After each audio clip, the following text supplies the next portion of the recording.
Otuocha, Okebodi second, Igwe ERI, in Anambra East. And you shall remember that this is the cradle of Igbo race, where all other Igbo communities, left, as it were. For those who left from here, others left from those communities also. This is truly the cradle of Igbo race. And we're happy that it's happening here. And people are happy that God is really promoting the culture of Igbo people. Gentlemen and ladies, be happy wherever you are. Igbos are good people. Many wonderful things are happening in Igbo land, and this is one of this center is one of the good things, better things, and the best things that are happening around. So be happy wherever you are, even in the Americans and UK, in Asia, wherever you are. We bring you greetings from ERI and from Okebodi second, Igbo ERI, and everybody. Thank you. We shall continue. The next program, next item on the program, gentlemen and ladies, is so let's hear it. I wish I had His Majesty's gift of origin.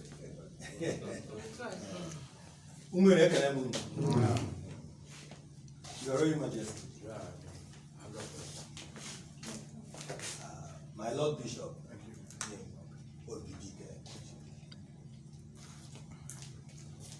members of Royal Cabinet,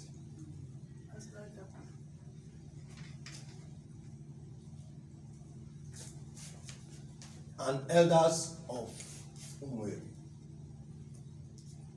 Significantly, among the members of the cabinet that are here today, and also the elders, are some senior members of this center who were inaugurated in September last year, and they have guided this work.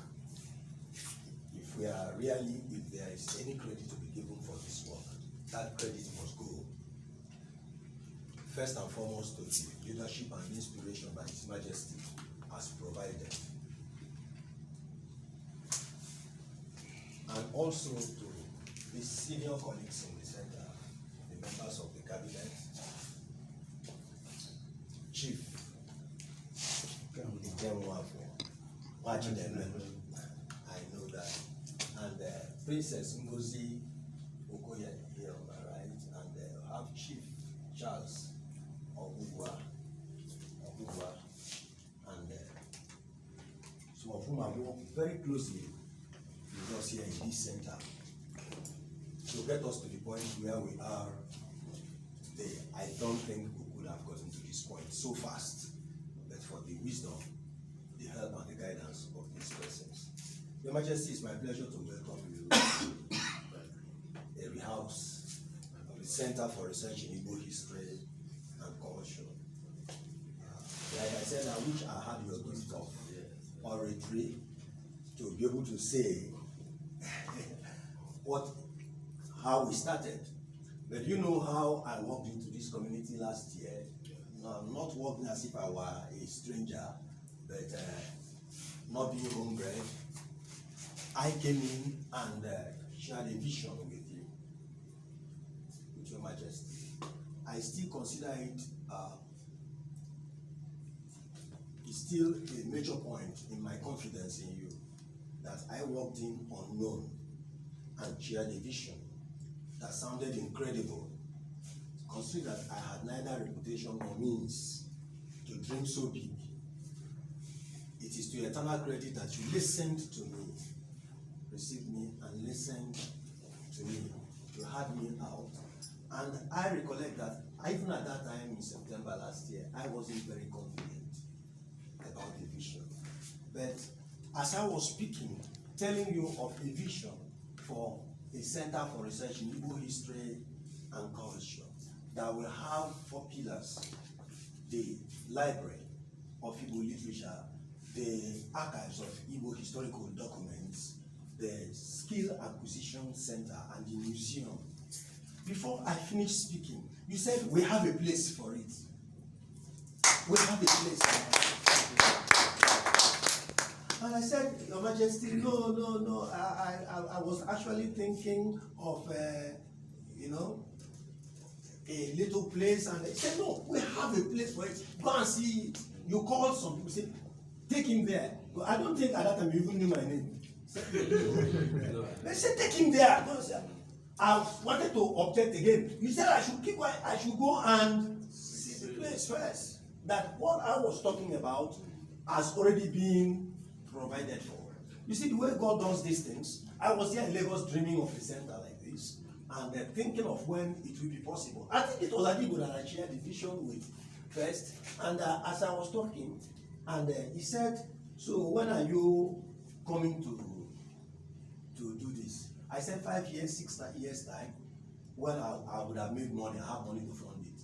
He said, we are not talking about a month or 2 months, you're talking about 5 years. 5 years. Where you are here now, and praise God. And came to see you, and you said the same thing, that we have the provision. So while I was thinking, imagining about the center without the means, it appears that Umweri also was developing the means without thinking of who was going to run it. And when these two came in together at the same time, we took off. And so we came here and looked at the place, reported back to you that the place is suitable for a start. And then immediately you swung into action. At that time, this place had been vandalized. You know, there was some gap between when it was built and when we came in. In the interval, burglars had come, they removed the burglary proof, vandalized the place, removed the wiring, they pulled the wiring from the conduit system and took them away, the fittings, and the place was a wreck. But immediately you swung into action and began to restore those things. Till today, I can only guess at what it cost, because you summoned the people. Even the industrial cleaning of the place, because after the construction, industrial cleaning had not been effected. You had it done so that we could.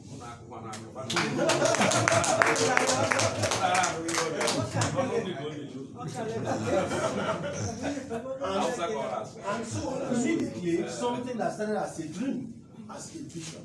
The bishop and his colleague always say that within a vision there's always a vision. You know, that saying was proven. And in a matter of months, we were able to come here and commission this. I want to point out something. We commissioned the building, ERI House, and named it ERI House, which was very, very significant. Named it ERI House. But we are still going to inaugurate the Center for Research in Igbo History and Culture. We commissioned the house as a completed project so that we could start using it. We will still have to inaugurate the center, and I know how you always do your things in a big way. I'm thinking of that time when it comes. I know that it's going to be a jaw-dropping event, that we bring people from all over the place to come process it.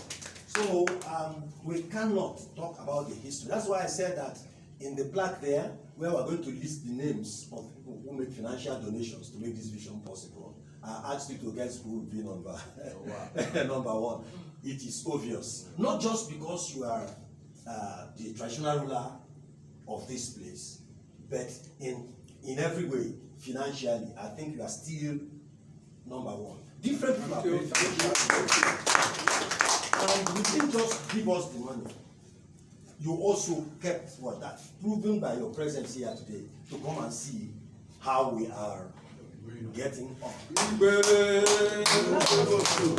So I have no doubt that we are going to succeed, because I know that as you have come today, we now know that from time to time we should be on our toes. Because as you walked in today, maybe 2 weeks later you will still come in again, and we are not going to be caught unawares. We are not going to be caught unawares. We are going to make sure that each time you come here, you are going to have reason to give God praise. So you are welcome, Your Majesty, you are welcome, members of the cabinet, you are welcome, elders and leaders of Umweri, the Anambra East Local Government. I hope that the next time we come together like this, it will be the whole of Igbo land, because this is not Center for Research in Umweri History and Culture. As the name says there, Center for Research in Igbo History and culture. What we are doing here is a pilot program. We are just starting here. Eventually, it's going to embrace the whole of Igbo land. The whole of Igbo land. The library we are starting here, we are going to duplicate them in the rest of Igbo land. The archives, the museum, we are going to duplicate them in the rest of Igbo land. I want to point out, before I give chance to my colleague, Barrister Ekwenze, to just say one or two things about this. I want to point out that what we have here is a pilot program. And what we have here eventually will just be a kind of town office for the center. It's like this place is too small to accommodate even one department. It's too small for the archives, too small for the library, too small for scale, and it certainly is not suitable for the museum that we're just going to start. So eventually we are going to build an Igbo village. I understand it is starting in Virginia, in the USA, they have an Igbo village. Igbo village. If you go there, you think you're in Igbo land of maybe 200 years ago, thatched huts and all the rest of the features of a traditional Igbo community. Incidentally, the man who was instrumental to building that Igbo village in Stoughton, Virginia, Professor Akuma Kalu. Professor Akuma Kalu is a member of this Center for Research. Oh.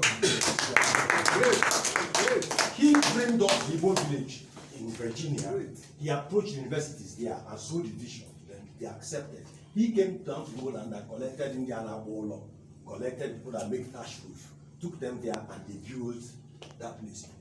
If you search, you will see him laying the things with his own hands. He is ready to come here. He has agreed that he's going to come here to duplicate what they have in Virginia. He's going to duplicate it here. He says he's going to work with us for about 5 years before he will retire. And then we will be able to continue. He's made that promise. He's on our platforms. He's with us everything. It's just that he's in USA, so he cannot be here physically. My gratitude goes to him and to a lot of other Igbo intellectuals, professors everywhere who are part of this vision, even though they have not come here at this time. So we are going to build that Igbo village and craft center. But one thing that is going to be different between the one we're going to build and the one that is in Virginia is that the one they have there is not peopled.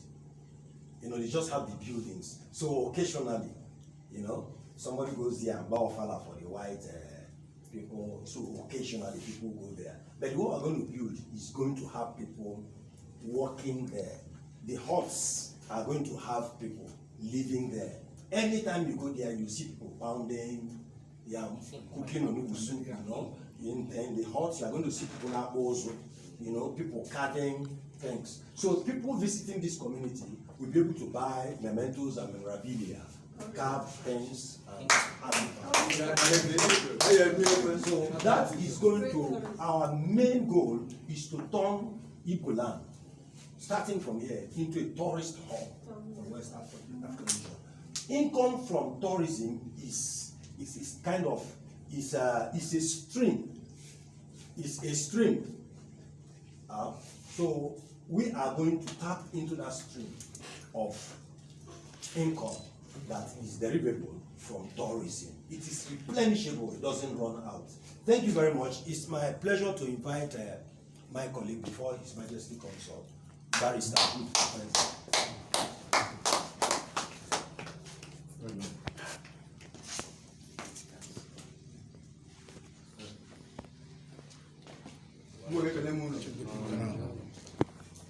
Your Majesty, Hello, Bishop, sir. Please, permit me to stand on the existing protocol for want of time.